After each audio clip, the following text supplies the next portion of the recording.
그림 속 음악여행 아트앤뮤직 크리에이터 오현주입니다. 그림을 통해서 지식과 통찰력을 키우고 음악을 통해서 위로와 쉼을 얻는 인문예술 여행 시작하겠습니다.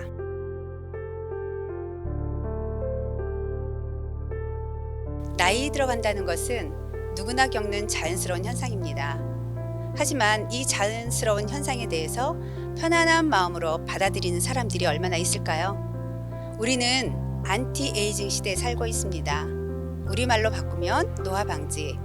그러나 노화방지는 지금 현대인들만의 열망이 아닙니다. 중국의 진시 황제가 불로초를 구하기 위해서 수천만의 어린 소년, 소녀를 외국에 보냈던 역사적 사실도 있는 것으로 봐서 말이죠. 여기 이 그림을 한번 보세요.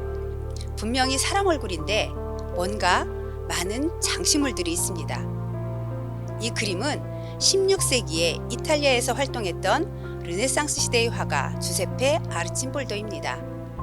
르네상스라고 하면 떠오르는 유명한 화가들이 있죠. 레오나르도 다빈치, 미켈란젤로, 루벤스 등과 같은 천재 화가들이 활동하던 시대였습니다. 아르침볼도도 이런 천재 화가들처럼 명작을 남기고 싶었지만 잘 그리는데 자신이 없었습니다. 그러던 35살의 어느 날 아르침볼도에게 행운이 찾아왔습니다. 당시 신성 로마 제국의 황제인 페르디난트 1세가 이탈리아를 방문했다가 아르침볼도의 재주와 솜씨 매력에 빠져서 그 당시 합스부르크 왕가의 궁정화가로 곧바로 스카우트하게 됩니다. 합스부르크 왕가는 유럽의 세계사에서 빠질 수 없는 중요한 가문입니다.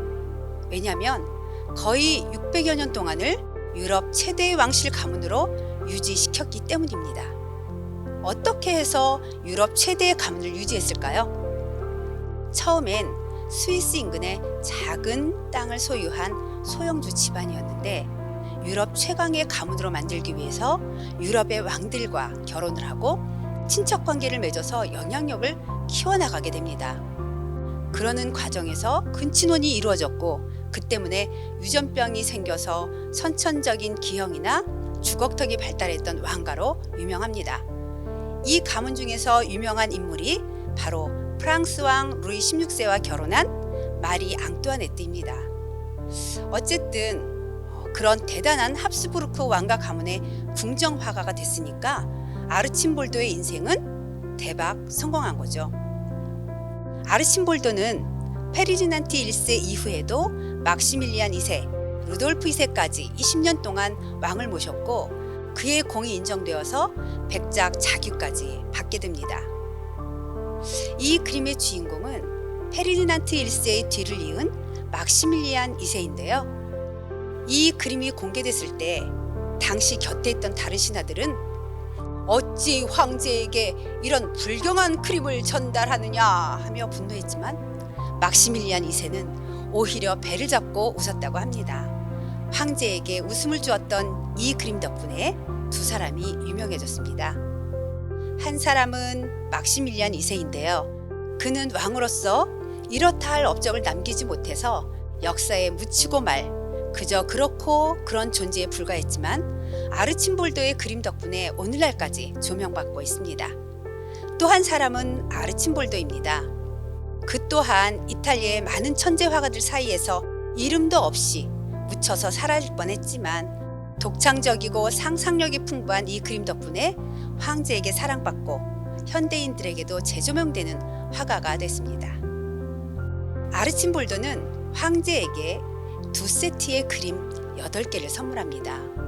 봄, 여름, 가을, 겨울 이렇게 사계절 그림과 물, 불, 공기, 흙을 그린 4원소 그림입니다. 그 당시 황제는 만물을 지배하는 위치에 있었기 때문에 세상을 이루는 기본 요소엔 4원소와 자연의 지배를 지배하는 시간인 사계절을 황제에게 비유하여 그린 인물화입니다. 황제를 모델로 세상과 자연의 지배자로 표현한 그림을 그려주니까 황제는 얼마나 기분이 좋았겠습니까?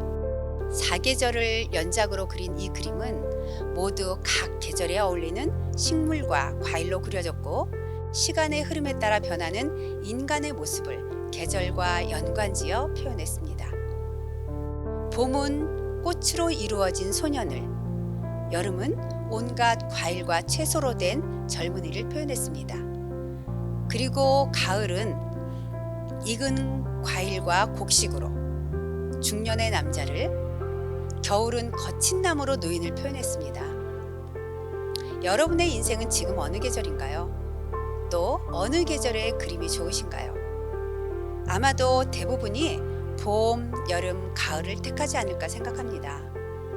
어느 누구도 앙상한 가지만 남은 머리카락과 고목나무의 갈라진 틈으로 인해서 생명의 빛을 잃은 것처럼 보이는 것을 좋아하는 사람은 없으니까요. 그러나 목에서 뻗어나온 가지에 매달린 오렌지와 레몬이 새로운 희망을 상징하고 있는 것을 발견한 사람은 많지 않습니다. 이렇게 말하니까 이제 보이는 분들도 있으시죠? 우리는 나이 듦을 부정하기 전에 어떻게 늙을 것인가에 대해서, 그런 물음에 대해 더 진지해야 할 필요가 있습니다. 지금 현재 나이가 젊든 또는 중후한 중년이든 아니면 더 노년일 수도 있겠죠. 나이보다 더 중요한 것은 지혜롭게 나이 들어간다는 것, 그리고 품격 있게 나이 들기 위해 무엇을 준비해야 할지 생각하게 하는 아르침볼도의 겨울이었습니다. 여러분의 젊은 날을 회상하며, 그리고 앞으로 다가올 인생에 파이팅을 외치며 많이 불려지는 가곡입니다. 오 솔레미오. 주로 노래로 불려지지만 오늘은 색소포니스트의 양창근님 악기 연주로 오 솔레미오를 감상하겠습니다.